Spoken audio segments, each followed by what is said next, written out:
Covid cases మళ్ళీ పెరుగుతున్నాయనే news అయితే అందరికీ మళ్ళీ టెన్షన్ పెట్టిస్తుందని చెప్పాలి.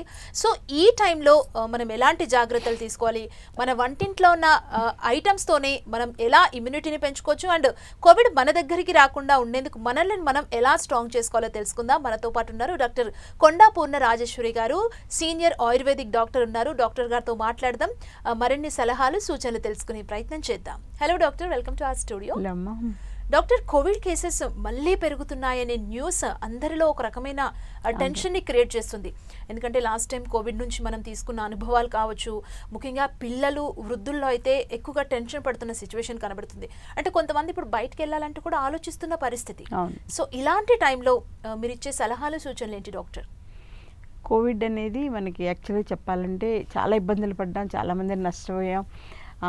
బయటికి రావడానికి అవకాశం లేకుండా, సోషల్ ఇది లేకుండా అలా ఒక రకంగా బాండెడ్గా ఉండిపోయాం.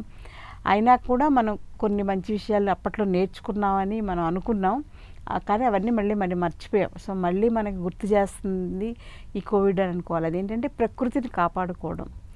ధర్మో రక్షతి రక్షితః, వృక్షో రక్షతి రక్షితః. అలాగా ప్రకృతి కూడా అంతే. మనం ప్రకృతిని కాపాడుకుంటే, ప్రకృతి అంటే మన చుట్టూ ఉన్నటువంటి నేల, నీరు, వాయువు ఇవే కదా. సో వాటిని కాపాడుకుంటే అవి మనల్ని కాపాడతాయి. మనం వాటిని ఇష్టం వచ్చినట్టుగా చెట్లు నరికేసేసేయడం, చెట్లు సరిగ్గా పట్టించుకోకపోవడం, అలాగే భూమిలోనేమో ఎరువులు, పెస్టిసైడ్స్ వేసి భూమి కాలుష్యం పెంచడం, నీటి కాలుష్యం, ప్లాస్టిక్ విపరీతంగా. అసలు కళ్ళు మూసి బయటకు వెళ్ళామంటే కళ్ళు తెరిస్తే అంతా ప్లాస్టిక్ కవర్లు, ప్లాస్టిక్ మయం అంతా. ఆ ప్లాస్టిక్ అంతా భూమిలోకి వెళ్ళి కలిసి పోవడానికి చాలా టైం పడుద్ది. కలిసిపోయినా కూడా అది మళ్ళీ ఆహారంలో మనకి రీసైకిల్ అయ్యి మన ఆహారానికి ఆ నీరంతా మళ్ళీ భూమిలో కలుస్తుంది కదా.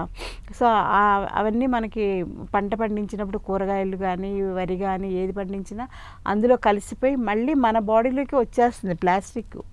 దానివల్ల చాలా ప్రాబ్లమ్స్ వస్తున్నాయి. సో కోవిడ్ మనకి అలాంటి పరిస్థితుల్లో కోవిడ్ అనేది మళ్ళీ విజృంభిస్తుంది.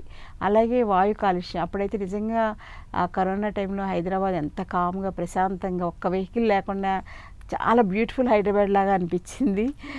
కానీ ఇప్పుడు మళ్ళీ విపరీతంగా పెరిగిపోయారు. వర్క్ ఫ్రమ్ హోమ్ కూడా చాలామంది చేస్తున్నాం అంటున్నారు, కానీ అసలు ఎంత వెహికల్స్ అంటే ఇక్కడి నుంచి ఇక్కడికి వెళ్ళడానికి గంట పడుతుంది.